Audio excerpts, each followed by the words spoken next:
untuk peredakan batuk dan pilek yang terbuat dari ini bahan-bahannya. Ini jahe kurang lebih 1 on, serai 2 batang, gula merah, air kurang lebih 300 cc. Jika tidak suka gula merah, boleh diganti dengan madu.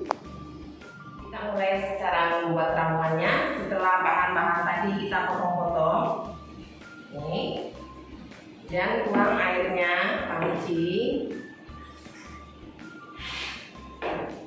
dan semua bahan kita masukkan.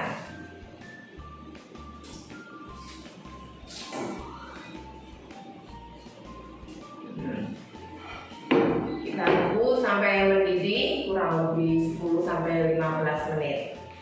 Setelah ramuan mendidih, tuangkan ke dalam gelas, disaring, tuang ke dalam gelas. Ini sudah jadi. Bisa dinikmati selagi hangat pagi dan sore hari untuk meredakan batuk dan pilek. Ini yang saya alami, yang saya kerjakan setelah saya terkena COVID. Boleh dicoba. Terima kasih.